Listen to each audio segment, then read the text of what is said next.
Aminin natin, sa panahon ngayon, parang hindi na nawawala ang kape sa daily routine ng maraming tao. May iba na hindi kompleto ang umaga kapag walang kape. Habang ang iba naman, kape ang kasama habang nagtatrabaho o nagpupuyat. Ako rin, mahilig akong sumubok ng iba't ibang klase ng kape. May matatapang, may matatamis, at may kanya-kanyang style ng lasa. Kaya nung nalaman ko may bagong Oysa cereal mix ang Manapay na available sa 5 iba't ibang flavors, napa-order din ako. Curious din ako kung ano ba talaga ang gustuhan ng mga nakasubok nito at kung pasok ba talaga ito sa panlasa ko. Kaya sa video na to, isi-share ko sa inyo ang honest at personal kong review sa lahat ng 5 Oysa cereal mix flavors para magkaroon din kayo ng idea kung ano ang maasahan sa bawat isa. Simulan na natin. Unahin natin yung Oysa sweet corn cereal mix. Unang-una, pag binuksan pa lang yung sachet at binubuhos mo yung powder, mapapansin mo agad yung aroma niya.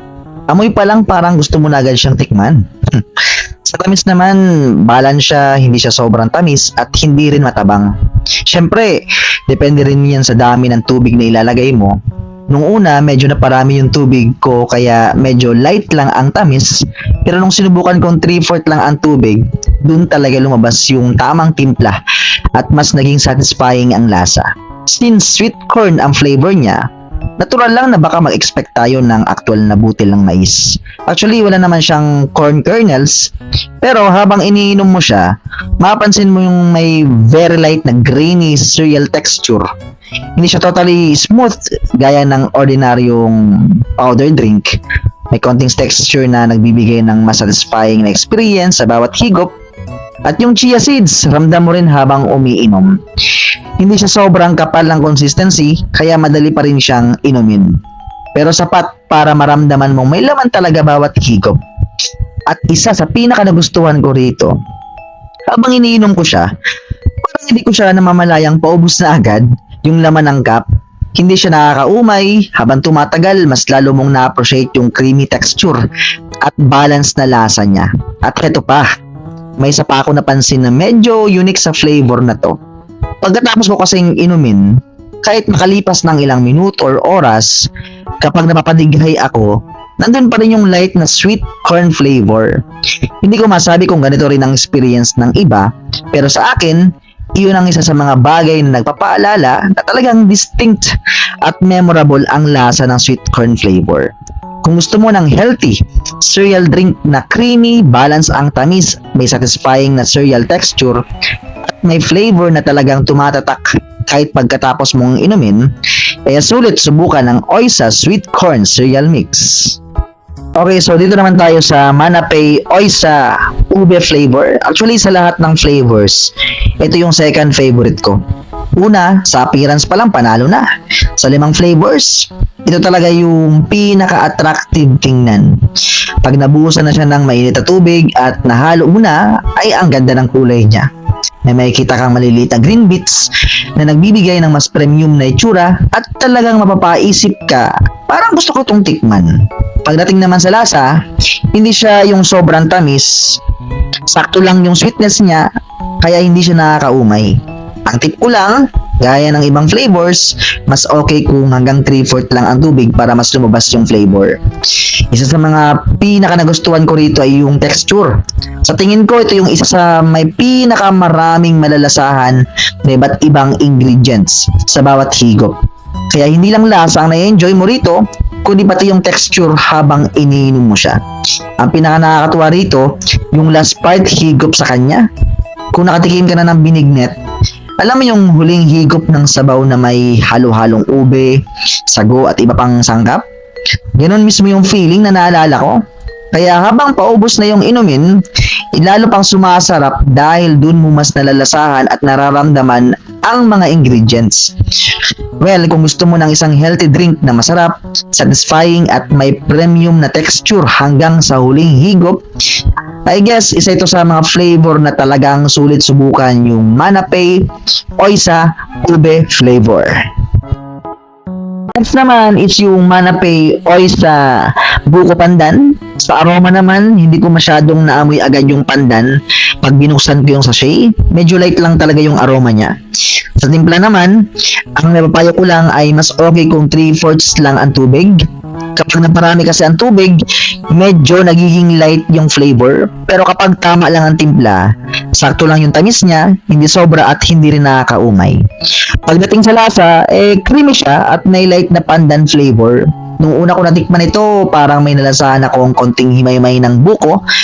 Pero sa timplang ito, hindi ko na siya napansin. Kaya hindi ko rin masabi kung talagang meron sa bawat sachet or baka sa una ko lang talaga iyon napansin. Pero overall, smooth pa rin at enjoyable siyang inumin. Isa pa sa nagustuhan ko rito ay yung texture niya. Habang umiinom ka, mapapansin mo yung mga chia seeds at konting oats na nagbibigay ng dagdag na texture. At habang papalapit ka sa huling higop, mas lalo mong na-appreciate yung texture niya, kaya satisfying pa rin hanggang sa dulo.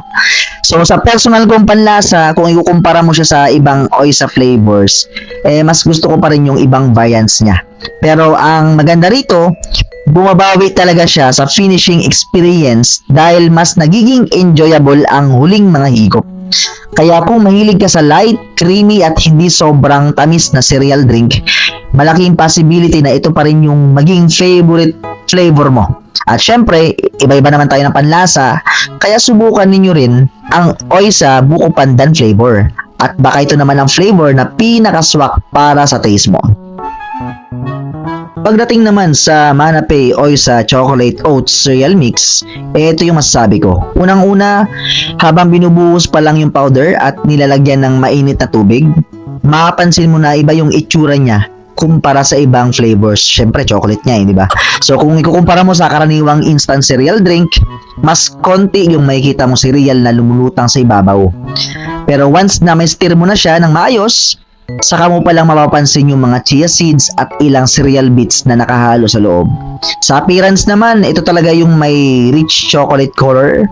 Ang dating niya ay parang dark hot chocolate, kaya very inviting talaga tikman. Pagdating naman sa tamis, sakto lang talaga. Hindi siya sobrang tamis at hindi rin matabang. Kung mahilig ka sa classic na chocolate drinks, malamang magugustuhan mo rin ang flavor na to. Ang mas maganda pa rito, stevia ang sweetener niya na gamit, kaya mas magandang option ito para sa mga gustong umiwas sa sobrang sugar habang nag-i-enjoy pa rin sa chocolate flavor. Sa texture naman, hindi siya sobrang kasing kapal ng sweet corn flavor, mas smooth siyang inumin, pero habang tumatagal, mararamdaman mo pa rin yung mga cereal at chia seeds sa bawat higop. At gaya ng ibang flavors, pinakamasarap pa rin yung huling bahagi ng cup. Doon mo talaga mas ma-enjoy yung chia seeds habang inunguya-nguya mo siya. May konting crispy texture na nagbibigay ng satisfying na finish sa bawat higop. Kung i-compare mo naman siya sa sweet corn, mas makapal ang cereal texture ng sweet corn, pero kung gusto mo naman ng classic chocolate drink na may healthy twist, talaga magugustuhan mo itong chocolate oats cereal mix. Overall, kung chocolate lover ka, pero gusto mong lumipat sa mas healthy na cereal drink, magandang subukan mo ang Oysa chocolate oats cereal mix. Isang sachet lang, pero siguradong sulit hanggang sa huling higop. So dito na tayo sa fifth flavor, ang Manapay Oysa Cereal Coffee Mix. Sa unang amoy pa lang, maamoy mo na agad yung aroma ng coffee. Hindi siya sobrang tapang, pero sapat na para ma-excite ka talagang tikman. Sa tamis naman, ito talaga yung isa sa mga nagustuhan ko. Hindi siya sobrang tamis na nakakaumay at hindi rin siya matabang. Ang dating ng lasa niya kasi is para siyang premium creamy milk tea na smooth, creamy at satisfying talaga sa bawat higop. Pagdating naman sa coffee flavor, hindi siya yung sobrang tapang na mapapangiwi ka talaga. So, balance lang talaga yung timpla niya, kaya kahit hindi ka mahilig sa matatapang na kape, ma-enjoy mo pa rin talaga ito. Isa pa sa napansin ko rito yung texture. Habang umiinom ka, mararamdaman mo yung oats, chia seeds at cereal ingredients na nagbibigay talaga ng dagdag na sarap. Hindi lang siya basta coffee, may texture na talaga na mas nagpapasarap sa bawat higop. At ang isa sa pinaka nagustuhan ko rito is yung last part ng inumin. Doon talaga mas lumalabas yung oats, chia seeds at cereal pieces, Kaya imbes na gusto mong matapos agad, parang inabangan mo pa rin yung huling higop niya dahil dun talaga yung pinakamasarap. Sa personal kong panlasa, ito talaga yung flavor na paulit-ulit kong gustong timplahin. Kung mahilig ka sa creamy milk tea, kaya gusto mong sumubok ng kakaibang coffee experience na may oats, chia seeds at cereal sa bawat higop, malaking chance na magugustuhan mo rin ang Oysa Cereal Coffee Mix. Tikman mo muna bago ka humusga. Baka ito rin ang maging bagong favorite mong coffee soon. Overall, masabi kong na-enjoy ko talaga ang lahat ng 5 flavors ng Oysa Cereal Mix. Bawat isa ay may kanya-kanyang lasa, texture at personality. Kaya talagang depende na lang sa sariling panlasa kung alin ang magiging favorite mo. Bukod sa lasa, ito talaga yung personal kong napansin habang regular ko siyang iniinom. Mas tumatagal bago ako makaramdam ng gutom. May mga certain times na umiinom ako nito sa gabi or madaling araw habang nagtatrabaho, at sa experience ko, mas nakakapag-focus ako dahil hindi agad ako naghahanap ng kakainin. Napansin ko rin na nagbago ang timbang ko sa paglipas ng panahon, pero gusto kong linawin na hindi ko sinasabing dahil lang ito sa Oysa Cereal Mix. Siyempre, sabay mo rin naman ng exercise. Galaw-galaw din pag may time. Nagbago rin ang eating routine at lifestyle ko. Ang masabi ko lang, sa personal kong experience, malaking tulong sa akin na mas matagal ako nakakaramdam ng pagkabusog. Well, kung mahilig kang sumubok ng iba't ibang healthy drinks, masabi kong worth adding talaga ang Manapay Oysa Cereal Mix sa daily routine mo.